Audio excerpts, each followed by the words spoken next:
أعوذ بالله من الشيطان الرجيم. بسم الله الرحمن الرحيم. السلام عليكم ورحمة الله وبركاته. Okay. Dito pa rin tayo sa tasrif al-fi'l al-madi. Siya tanong pa muna sa kanong tasrif al-fi'l al-madi. Ito kapag tasrif sa kanong fi'l pinantuan sa madi. Mufrad, musanna, jam'un. Tulad ng sinabi ko sa inyo nung nakaraan o kahapon, di na natin tatalakayin kung ang ibig sabihin o bakit ko linagay ang mufrad at musanna at jam'. Dito tayo sa damairul mukhatab. Ang ibig sabihin ng damairul mukhatab, yung mga palatandaan sa mukhatab. Ang mukhatab, ang ibig sabihin ng mukhatab, kaharap mo yung kausap mo o yung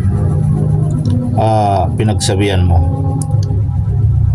Sa madaling salita, ang mukhatab pwede mo siyang sabihin na address na yung tao o di kaya hadir yung tao. Hadir, andoon yung tao na yun na pinagsabihan mo o kausap mo. Sa Maguindanao na damairul mukhatab na yani mana na so mga damiran to atanda sa mukhatab kadzangwanan ka ipambitianan ka ay mana na iwitawan to. Pag ang pagkanayan na damair ato kadamir, una-una, dito naman tayo sa anti. Aming ka inusayin ka i-anti, na yan mana nataanday nan sa babay. Kapag ang ginamit mo na damir ay anti, ibig sabihin siya ay babae. Anti,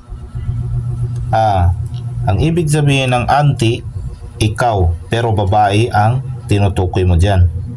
Yani makna anti saka ababay. Babay bityanin dyan. Antuma, pares din sila sa lalaki.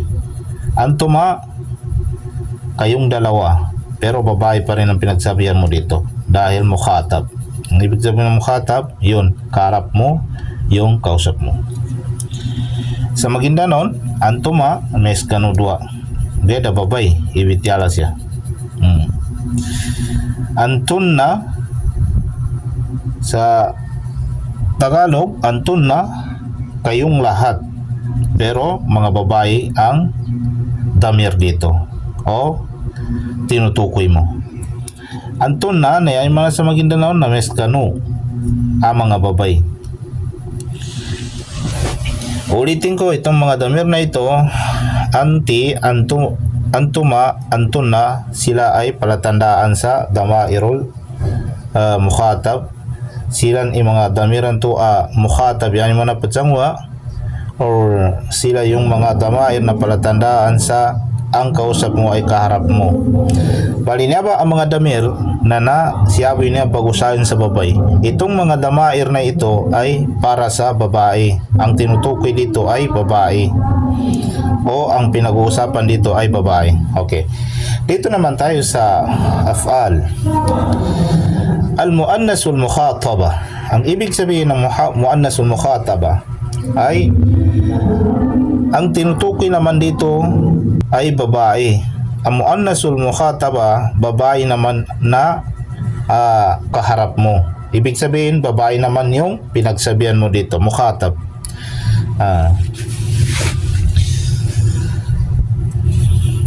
Okay.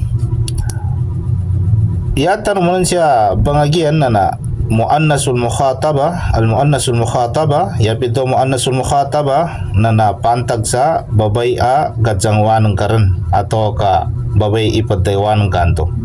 Yani mana na mukhatab yuwitawan to presentes kanin ato ka-address mas kuha na us kanin andoon yung babae o yung tao na pinagsabihan mo. Dito tayo sa fi'lun madhi. Fa'alti. Ang fa'alti ay i-discuss naman natin ng maikli. Bakit ang fi'lun madhi ay meron naman siyang ta? Pero magkaiba noong una na pinag-aralan natin o nung kahapon na nasarta.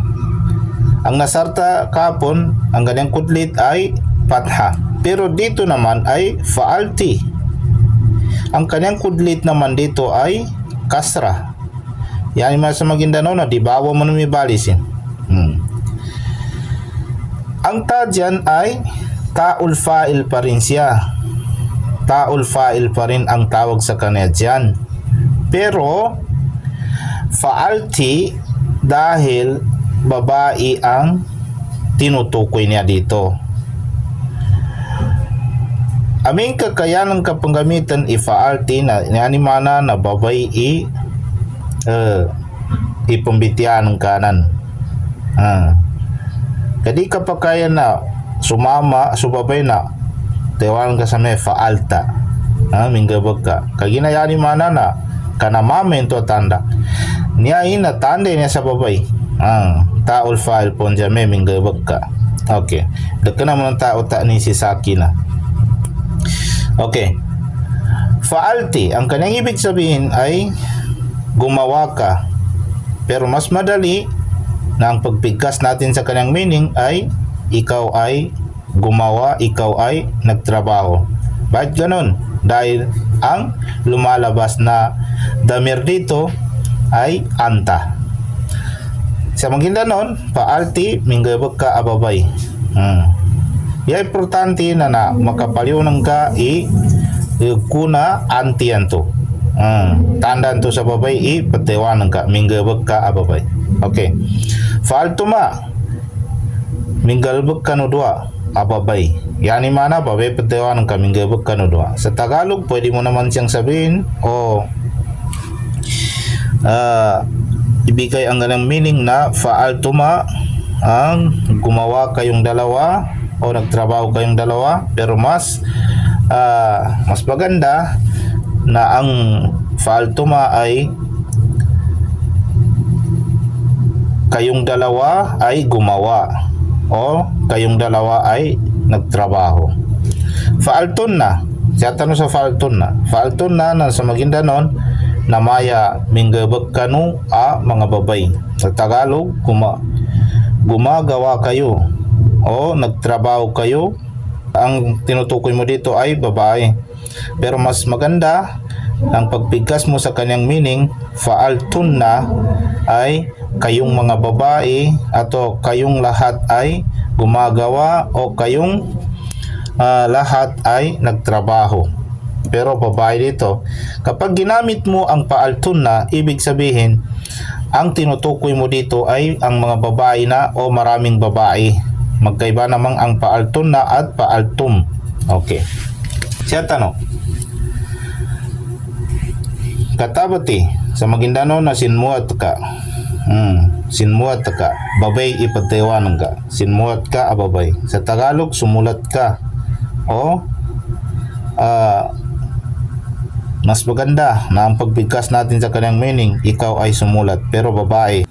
Katabat mo sinumuat ka no dua. Mamagayasan tanong ko babe video sinumuat ka no dua. Sumulat kayong dalawa o kayong dalawa ay sumulat. Katabaton na sinumuat ka no langon. Okay da mga babae po na damir po siya na babay. Yatan siya tukoy na babay. Katabaton na sinumuat ka no mga babay. Sumulat kayong lahat o kayong lahat ay sumulat pero babae ang tinutukoy natin. Nasarti tinmabang ka ababay. Sa Tagalog tumulong ka o ikaw ay tumutulong. Nasartuma tinmabang ka no dua ababay. Sa Tagalog tumulong kayong dalawa o kayong dalawa ay tumutulong.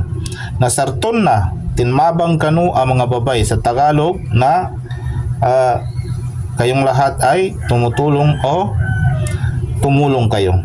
Pero mas maganda kayong lahat ay tumutulong. Bali niya ba ang mga fi'il na yapong batusan niya ba na fi'lun madi pamun sa kanin. Ang mukhatabi bityalanin. Kaya kami ito siya taman. Assalamualaikum warahmatullahi wabarakatuh.